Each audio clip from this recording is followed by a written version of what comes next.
Zvonko, podeli z nami to eno študijo, kako Jaz imam sam levo in desno možgansko polovico. Povej, Zvonko.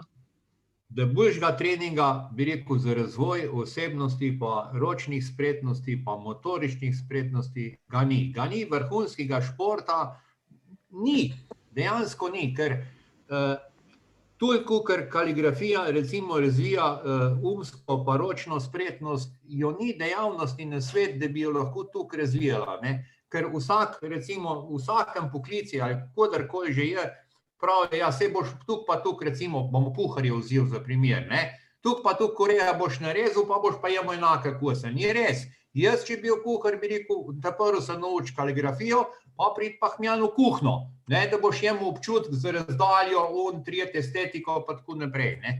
In ko spreminjaš, bi rekel, spreminjaš tudi svoj značaj. Tu je bistvo tistega, ne, ker če grdo pišeš, mene ne bo noben prepričal, da si ti urejena osebnost. Ni mogoče, ne. In bolj, bi rekel, usvajaš, bi rekel, enakomerno pisavo, pa vse to, bolj, bi rekel, se duševno razvijaš, pa večje imaš ročne spretnosti. Saj, ko jaz v delavnici delam, saj ni potreben, bi rekel, čistko kaligrafije pisati, ne, ampak zaradi ročnih spretnosti, pa umskih spretnosti, je pa to milina. Samo toliko bi rekel.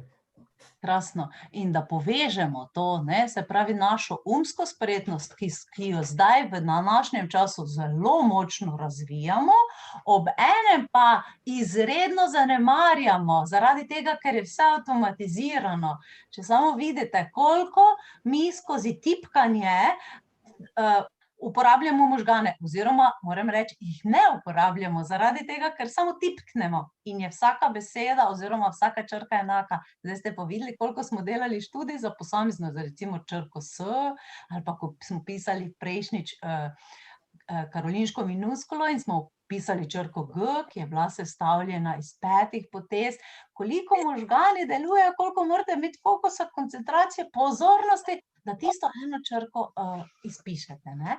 In dejansko s tem, s kaligrafijo urite možgane in urite obe možganski polovici in koliko je res pomembno, da že kot otroci za sam razvoj človeških možganov se ukvarjate z lepopisjem, z pisanjem s peresom po podlagi, da ne govorim, koliko je pomembno to, da se vi, vaša starostna skupina, ukvarja s kaligrafijo zato, da ohranja možgane delujoče, da se izognete tistim boleznim, ne, kot so Alzheimer in tele podobne naši prijatelji, ki nam govorijo, da je to za starostjo normalno. Ne, ni normalno v naši družbi, samo zaradi tega, ker potiskamo na stran ljudi, ki so z izkušnjami, ljudi, ki so modri in res fizično več niso tako aktivni, ampak njihova, se pravi, izkušnje povezavi z to modrostjo, ki so jo razvili, to je pa nekaj neprecenljivega, zato da lahko nadgradimo naše življenje tu in zdaj. Ne moremo vedno začeti od začetka, ne? Moramo nadgrajevati in to zavedanje, ki ga vsak človek prinese skozi življenje, je nekaj, kar je razvoj, intuicija in napredek. Ne? Tako da jaz se vam lepo zahvaljujem za to, da ste vi pač, ne, za to, da ste. Zahvaljujem se vam za to, da ste, zaradi tega, ker če vas ni, potem jaz ne morem predati znanja. In neuporaba je zloraba, vedno govorim. Se pravi, če jaz imam znanje, pa ga ne morem predati, je moje znanje nič vredno. Če vi, vsak posameznik, ne bi imeli volje, ne bi žrtvovali časa, ne bi žrtvovali vašega interesa za to, da bi znanje pridobili, ni spet nič vredno. Skratka, tu ni eden je več vreden ali pa manj vreden, ampak smo vsi enakovredni en ob drugem. In to je tista najpomembnejša stvar, ki jo rabimo sedaj v tej točki življenja se naučiti.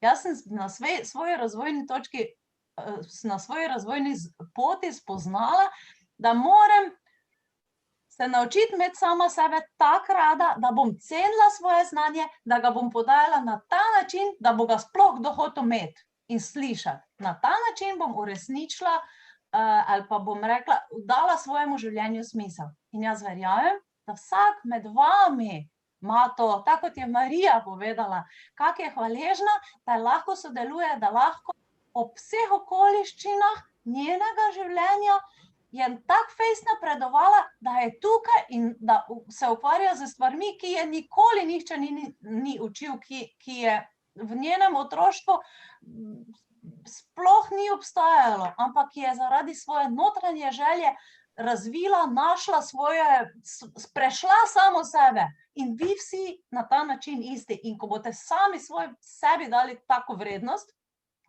ki jo imate, našli, tako kot Meti, recimo kvačkanje, tako kot Vesna meditacija čuječnosti, tako kot naša Meta ogromno kvačkanja, ko imam jaz vse izdelke, od nje pa od Karlice, jaz vam ne morem povedati, to je nekaj čudovitega in mi res smo krasna bitja, vsak za sebe in ne zgubljajmo časa s tem, da smo dol potlačeni, ampak da bom jaz za vsakega med vami znala povedati, kako lepo kvaliteto imate. Povej, Boris. Samo tole bi, predno končamo, zadnje 3 minute tečejo. Ali se še vsi tisti, ki ste posredovali maile, strinjate, da vam jaz to pošljem? Ja, absolutno. Ja. Ok. Prosim.